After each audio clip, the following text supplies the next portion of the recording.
Everything was once only imagined. Now tonight, find out exactly what you, not what they think you ought to want, what you want. Ask no one's permission. You don't need any man's permission. You don't need your own decision. What do I want? Now, what would it be like if it were true? What would I feel like were it true? Now catch the mood and try to give that mood all the sensory vividness of reality, all the tones of reality, and then sleep in it, just as though it were true. And then await the inevitable. The inevitable is you're going to resurrect it and objectify it on the screen of space. And then the world will call it real.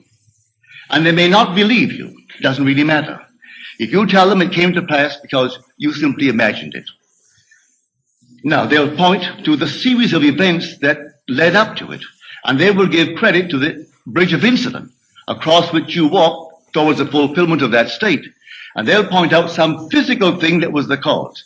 No, the cause is invisible, or the cause is God. And God is invisible to mortal eye. Who knows what you're imagining? No one knows. But you can sit down and imagine, and no one can stop you from doing it. But can you give reality to the imagined state? If you do, yes, a bridge of incident will appear in your world. And you'll walk across some series of events leading up to the fulfillment of the imaginal state. But don't give causation to any physical step that you took towards the fulfillment of it. So every day he would see on that marquee, not their name, but his own family's name. And he would see it in his mind's eye because you could not take their name and transliterate it and make it spell this man's family's name. But he saw it. And in his mind's eye, he saw that name, which if true would imply the family owned it. He did it every day, twice a day for 2 years. And then came this sudden, out of the nowhere. And the whole thing was made possible, and today they're all over the islands. And they have no partners. They've never taken in one partner, never sold one bit of stock outside of a family ownership. All by imagination. Now, I know what I'm talking about because I'm a member of that family. I'm speaking of my own family. This is not hearsay. I know it. My second brother, Victor, was the one in whose imagination this whole thing began to bloom. And he still works all by imagination. He knows what he wants, and then after having decided in himself, that's what I want, and that's good for the business, he then in his mind's eye, he appropriates it. And then let things happen. As told us in Scripture, the vision has its own appointed hour. It ripens, it will flower. If it be long, then wait, for it is sure, and it will not be late. Read that in the book of Habakkuk. Here is the true translation of that passage in Habakkuk. So when you know what you want, remain faithful to that assumption. And the assumption, though at the moment, is denied by your senses and denied by reason. If you persist in it, it will harden into fact. Are we not told that God calls a thing that is not seen as though it were seen, and then the unseen becomes seen? He calls everything from the unseen into the seen in this simple manner. For he is the resurrecting power.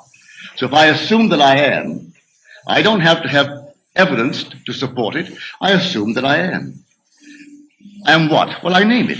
And having given it a name, given it form, given it definition, remaining in it, I resurrect it. So I know what I'm talking about. All I need from you is the acceptance of it. Will you believe it? Will you believe that with God all things are possible? Will you believe that all things are possible to men? Well, you can prove it in the not distant future. But you are the operant power. It will not work itself. If you dare to assume this very night that you have a better job than you now hold, or that you have a larger income, you may be fired tomorrow. Don't be concerned. On reflection, you'll see it was necessary to move you towards the fulfillment of your assumption. You could be fired. And I wouldn't bat an eye if you told me tomorrow, well, I did what you told me. You know what happened? I was fired. I have seen that. It takes someone to fire you, to get you into a better job. I have seen that time and again. I wouldn't go out and quit the job. You may be promoted in the job, or you may be invited by some other concern that is competitive to join them. I do not know how it happens. I only know if you remain faithful to the assumption it's going to happen, and you're going to be promoted towards the fulfillment of the state that you have dared to assume that is yours. I could tell you unnumbered stories along this nature. So here I say, dwell in the end. The end is where we begin. For if I've seen my name on the marquee, that's the end.